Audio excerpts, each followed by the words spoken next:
마태복음 18장 1절부터 10절까지의 말씀 교독합니다. 1절 제가 먼저 읽습니다. 그때 제자들이 예수께 나와 이르되 천국에서는 누가 크니이까? 예수께서 한 어린아이를 불러 그들 가운데 세우시고 이르시되 진실로 너희에게 이르노니 너희가 돌이켜 어린아이들과 같이 되지 아니하면 결단코 천국에 들어가지 못하리라. 그러므로 누구든지 이 어린아이와 같이 자기를 낮추는 사람이 천국에서 큰 자니라. 또 누구든지 내 이름으로 이런 어린아이 하나를 영접하면 곧 나를 영접함이니. 누구든지 나를 믿는 이 작은 자 중 하나를 실족하게 하면 차라리 연자 맷돌이 그 목에 달려서 깊은 바다에 빠뜨려지는 것이 나으니라. 실족하게 하는 일들이 있으므로 말미암아 세상에 화가 있도다. 실족하게 하는 일이 없을 수는 없으나 실족하게 하는 그 사람에게는 화가 있도다. 만일 내 손이나 내 발이 너를 범죄하게 하거든 찍어 내버리라. 장애인이나 다리 저는 자로 영생에 들어가는 것이 두 손과 두 발을 가지고 영원한 불에 던져지는 것보다 나으니라. 만일 내 눈이 너를 범죄하게 하거든 빼어내버리라. 한 눈으로 영생에 들어가는 것이 두 눈을 가지고 지옥불에 던져지는 것보다 나으니라. 삼가 이 작은 자 중에 하나도 없인 여기지 말라. 너희에게 말하노니 그들의 천사들이 하늘에서 하늘에 계신 내 아버지의 얼굴을 항상 배움느니라. 아멘. 어린이 주일, 어린아이처럼, 어린아이처럼이라는 제목으로 하나님 말씀 전하겠습니다. 어린아이처럼 살고 싶으시죠? 세상에서는 그렇게 못 살죠. 세상에서는 점점 더 어른이 돼야죠. 가면도 써야 되고. 표정을 보면 이게 좋은 건지 안 좋은 건지 잘 모르겠어요. 이렇게 눈을 보면은 웃는데 표정은 아무 변화가 없고 이게 헷갈릴 때가 간혹 있죠. 이게 참 어른스러움이잖아요. 근데 어린아이들은 그냥 있는 모습 그대로예요. 성경에 보면 믿음에 있어서는 어린아이 같아서는 안 된다는 말씀을 하셔요. 이제 어린아이의 부족한 부분이죠. 미숙함이죠. 자기밖에 모르는 이기적인 게 있고 다투기도 하고. 고린도 교회가 그랬습니다. 나는 베드로파야, 나는 바울파야, 아볼로파야, 나는 직통 계시파야, 난 그리스도파라고. 그래서 뭐 이파 저파 해가지고 다 싸우잖아요. 이 어린아이 같은 거거든요. 너희들은 어린아이처럼 뭐 이유식 먹고 엄마 전 먹고 그렇게 부드러운 것밖에 먹지 못하는 그런 어린아이 되지 말고 성숙한 어른이 돼서 하나님이 책망하실 때는 그거 듣고 고칠 줄도 알고 하나님께서 의로 교육하실 때는 불의를 끊어버리고 정의로운 삶을 살고 이렇게 성숙한 하나님의 사람이 되라라고 말씀하십니다. 근데 그 이전에 예수님이 지금 주신 말씀은 가장 첫 번째로 우리가 기억해야 될 부분입니다. 천국에 들어가는 조건이기 때문입니다. 천국에 합당한 자이기 때문입니다. 어린아이처럼 돼야 합니다. 그 어린아이의 순수함. 도대체 어린아이처럼 된다는 게 뭘까요? 바로 다음 절에 주님이 친절하게 말씀을 해주십니다. 어린아이같이 자기를 낮추는 자, 겸손함입니다. 어린아이는 자기 힘으로 먹고 살 수 없습니다. 부모님을 의존할 수밖에 없어요. 제가 며칠 전에 울산 성광교회 김승민 목사님 부부하고 만났습니다. 이제 우리 교회에 잠깐 찾아오셨는데 1월에 딸아이를 낳았거든요. 얼마나 예쁘겠어요. 근데 사모님이 이제 아이를 키우니까 많이 힘든가 봐요. 그래서 그 딸 저희 집에 주시라고 그랬어요. 우리가 잘 키우겠다고. 그러시겠냐고 하더니 결국은 안 주고 그냥 가시더라고. 왜냐면 그 아이는 아빠 엄마가 꼭 있어야 되거든요. 아이들이 막 교회에서 실컷 놀아요. 너무너무 재밌게 놀아요. 야, 교회에서 살자. 목사님이랑 있자. 그때 아이가 정색을 합니다. 안 돼요. 저 엄마랑 같이 집에 가야 돼요. 엄마 없이는 못 살아요. 우리는 어떻습니까? 하나님 없이 못 사나요? 어린아이는 자기 힘으로 자기가 못 산다는 것을 너무나 잘 알아요. 정직하거든요. 그래서 부모님께 철저히 의존적입니다. 우리 모든 인간은 어떻습니까? 우리 불완전합니다. 상대적으로 거의 완벽해 보이는 사람도 있어요. 근데 그 사람 잘 뜯어보십시오. 모두 다 불완전합니다. 어떤 면에서는 경제적인 복을 많이 받은 사람일 수 있어요. 육체적인 복을 굉장히 많이 받은 사람일 수도 있습니다. 그러나 모든 복을 받은 사람은 아무도 없습니다. 다 어딘가 부족해요. 하나님을 의지해야만 합니다. 인간은 실존적으로 그렇게 만들어졌습니다. 그래서 하나님을 의지하고 하나님의 공급하시는 사랑과 그 힘과 지혜로 살아가게끔 만들어졌어요. 그걸 내가 정직하게 인정하면 하나님을 의지하면서 살아가게 됩니다.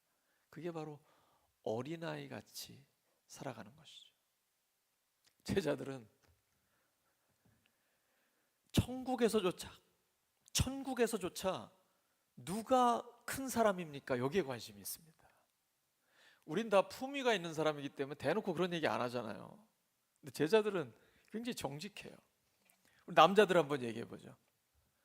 사실 대놓고 그렇게 얘기 안 하지만 다들 누가 더 돈이 많냐, 사회적 지위가 높으냐, 권력을 갖고 있냐, 이런 걸 얻고 싶어서 우리가 최선을 다하지 않습니까? 여자분들은 어떠세요? 누가 더 예쁘냐? 누가 더 큰 집에 사냐? 좋은 차를 갖고 있냐? 소유에 대한 비교잖아요. 평가하지 않습니까? 이것이 인류를 불행하게 합니다. 우리 하나님의 자녀들은 세상에서 가장 높은 지위를 이미 얻었습니다. 이게 믿어져야 됩니다. 이게 믿어지는 것이 진짜 신앙입니다. 영접하는 자, 곧 그 이름, 예수님의 이름을 믿는 자에게는 하나님의 자녀가 되는 권세를 주셨습니다. 우리는 하나님의 아들, 하나님의 딸입니다. 이보다 더 높은 지위 어디에 있겠습니까? 그래서 교회에서는 세상적인 지위, 어떤 세상에서 부르는 그런 호칭을 부르지 않습니다. 사장이건 대통령이건 이런 거 안 부릅니다. 교회에 오면 다 형제요, 자매입니다. 근데 교회 온 지 얼마 안 되신 분들은 성도보다 집사가 높고, 집사보다 권사, 권사보다 장로, 장로보다 목사가 더 높다고 이렇게 생각을 하시는데 오해하신 겁니다. 직분이 무거워지면 무거워질수록 더 섬길 사람이 많아지는 겁니다. 도와줘야 할 사람이 더 많아지는 거예요.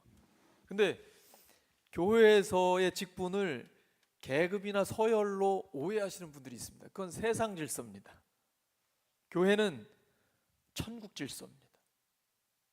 교회가 타락하는 이유는 세상 질서를 교회로 가져와서 천국 질서보다 더 좋아하는 거예요. 그래서 교회마저 천국의 질서를 따르지 않고 세속적 질서를 따르려고 하는 것이죠. 자꾸 계급으로, 서열로 이해를 하는 것입니다. 제자들이 예수님께 천국에서는 도대체 누가 큽니까? 지금 12명의 제자들이 있는데 서열이 잘 안 잡혀 있어요. 누가 큰지 잘 모르겠는 거예요. 이 질문을 던진 때가 언제인지 아십니까? 예수님께서 내가 이제 조금 있으면 예루살렘에 올라가 십자가에서 죽임을 당하고 3일 만에 부활하게 된다. 이 말 듣고 제자들이 굉장히 근심했거든요. 그리고 이게 도대체 무슨 뜻인지 여쭤보지도 못했어요. 너무 두려운 일이기 때문이죠. 예수님의 지혜와 능력을 보면 곧 이스라엘의 왕이 되셔야 돼요. 사람들도 예수님을 왕으로 추대하려고 해요. 근데 예수님은 이제 곧 죽는다라는 말씀을 하십니다. 제자들이 큰 근심에 빠져 있습니다. 근데 정작 그들에게 관심사는 천국에서 누가 큰 자예요? 조금 있다가 예수님이 다시 말씀하셨습니다. 중요하기 때문에 반복하셨어요. 내가 곧 예루살렘에 올라가 죽임을 당하고 3일 만에 다시 살아날 것이다. 그때 세베대의 아들 야고보와 요한이 무슨 질문을 드리죠? 뭘 원합니까? 인사청탁합니다. 주님의 나라가 영광으로 임할 때에 저희 형제들을 주님의 오른편과 왼편에 앉게 해주세요. 한 자리씩 차지하게 해주세요. 너희들 지금 구하는 게 뭔지 아니? 내가 마시는 잔을 네가 마실 수 있니? 내가 받는 세례 너 받을 수 있어? 네, 할 수 있습니다. 뭔지도 모르고. 십자가인데. 그래, 너희들 내가 마시는 잔을 마시고 내가 받는 세례를 받을 텐데 나의 오른쪽과 왼쪽은 아버지께서 원하시는 사람에게 주실 것이다 말씀하시죠. 도대체 이때가 어느 때인데 천국에서 누가 높으냐 낮으냐를 얘기할 그런 시기입니까? 예수님의 제자라면 마땅히 주님의 고난과 죽음 앞에서 함께 마음 아파하며 기도하면서 하나님의 뜻을 구해야 되지 않을까요? 마치 이런 것 같아요. 아버지가 굉장한 자산가입니다. 아버지가 중병에 들어서 이제 곧 돌아가실 것 같습니다. 형제자매들이 쫙 모였어요. 이때 마땅히 형제자매들이 논의할 건 뭐여야 될까요? 아버지를 어떻게 하면 살릴 수 있을까? 근데 정작 그 자녀들의 관심사는 아버지 돌아가시면 누가 유산을 더 많이 받을까? 뭐 이런 상황이랑 똑같은 거 아니에요? 이런 어처구니 없는 질문을 받은 예수님, 책망 한마디 없이 친절하게 대답을 해주십니다. 천국에서는 어린아이처럼 자기를 낮추는 자가 큰 자다. 세상과는 정반대다.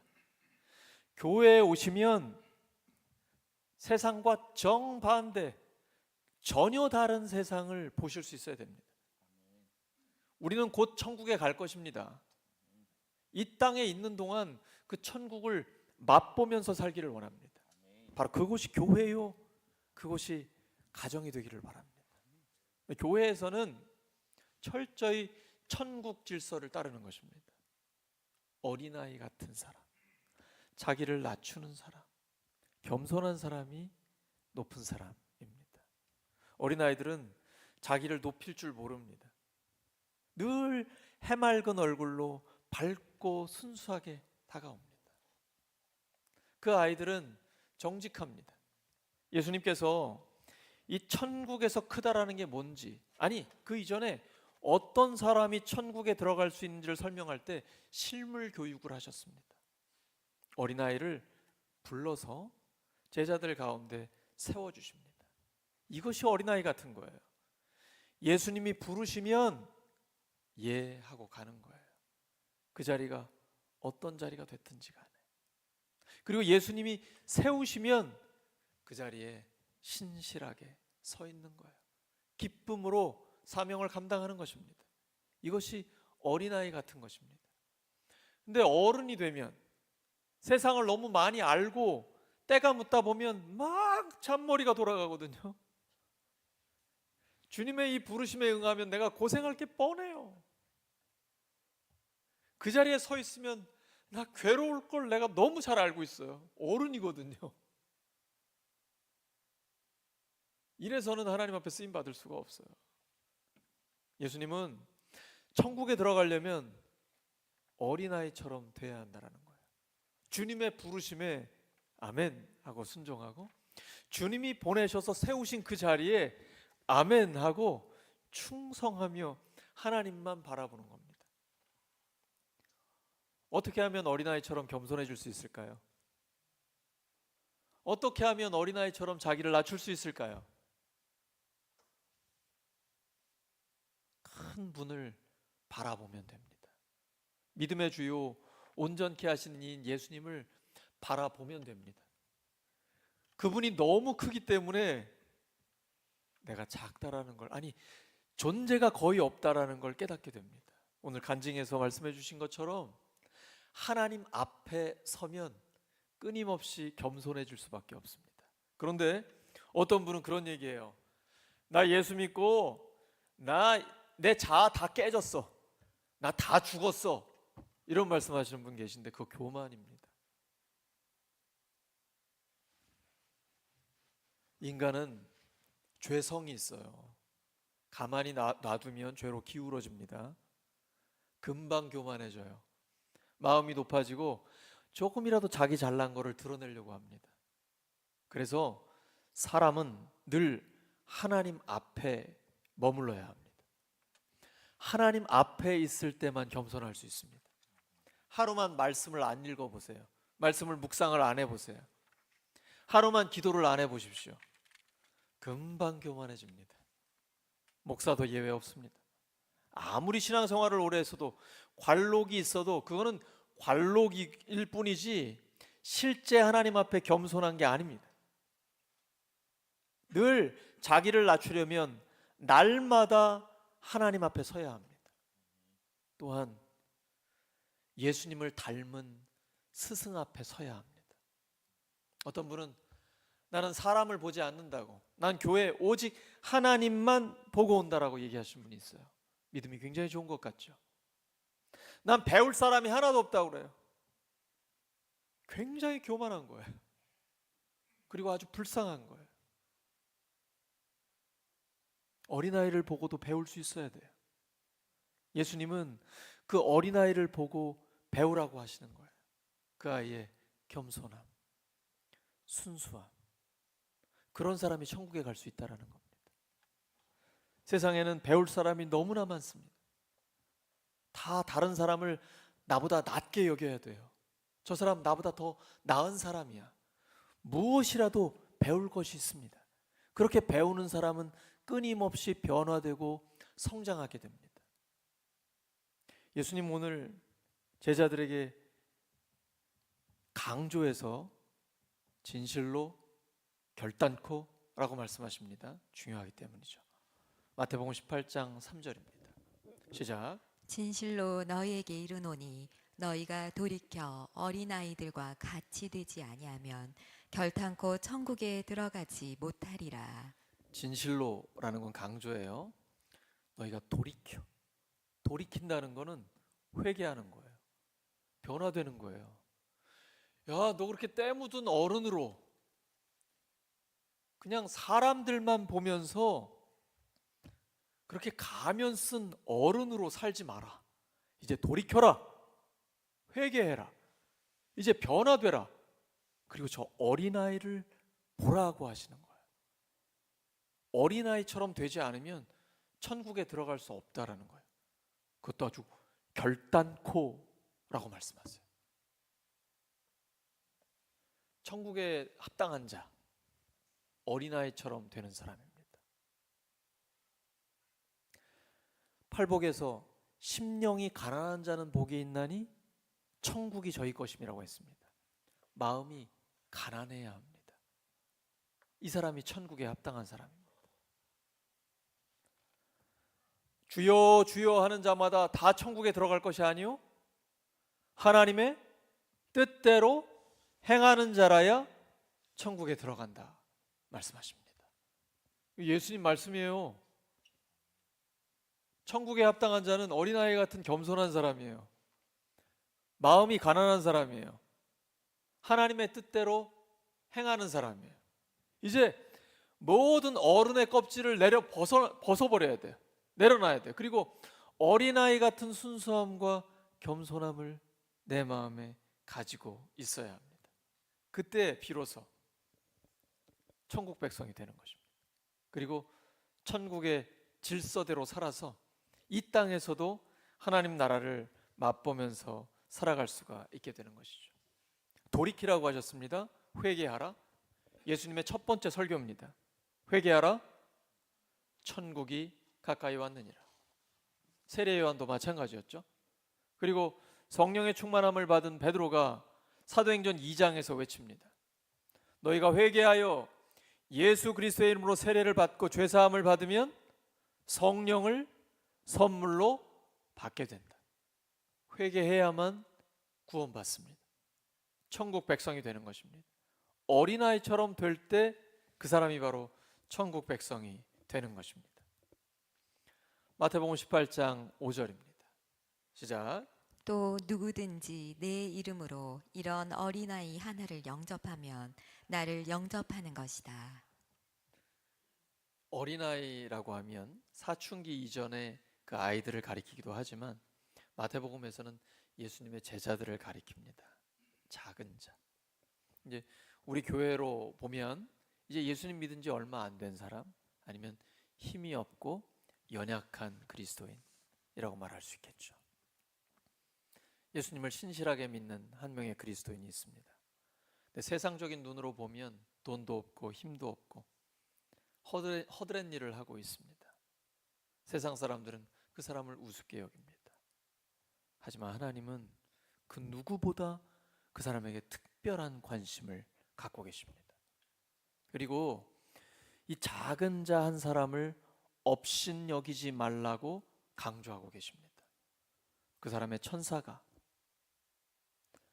날마다 하나님의 얼굴을 뵙는다라고 예수님이 말씀하고 계십니다. 여러분, 천사 보신 적 있습니까? 설교하기 어려운 본문입니다. 저도 본 적이 없기 때문입니다. 그런데 천사의 도움을 받으신 적 있습니까? 제가 생각할 때는 아무리 봐도 하나님이 천사를 보내셔서 도와주신 거라는 생각을 하게 됩니다. 저의 경우에 그래요. 제가 죽을 뻔한 고비를 많이 넘겼거든요. 일하면서 대학원을 다니다 보니까 일산에서 부천 갈 때 외곽 순환고속도로를 돌면서 눈길에 미끄러져서 교통사고 날 뻔한 게 여러 번 있었고 교통사고도 많이 당했고 그랬는데 하나님이 살리시더라고요. 근데 그거는 제가 생각할 때는 예수님이 말씀하신 우리를 보호하라고 보내준 그 천사의 도움이 아닐까, 저 개인적으로 그렇게 생각을 하고 있어요. 히브리서에 보면 천사는 섬기는 영이라고 되어 있습니다. 섬기는 영. 구원받는 우리, 구원받을 우리를 도우라고 하나님이 보내주신 영인 거죠.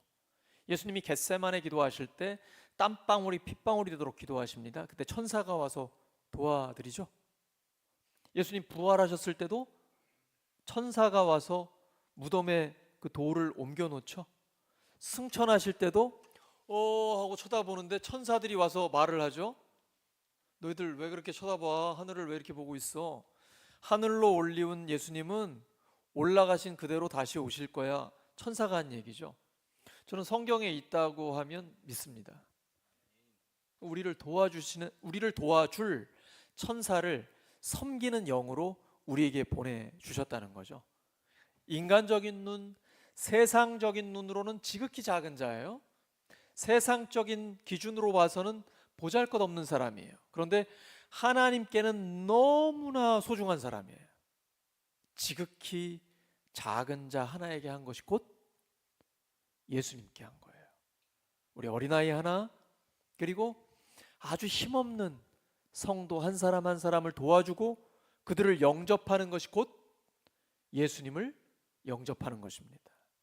그래서 우리 교회는 실제로 유아부, 유치부, 어린이교회, 청소년교회 우리 아이들 교회에 올 때 예수님이 온다라고 생각하고 기쁨으로 맞아들여야 돼요.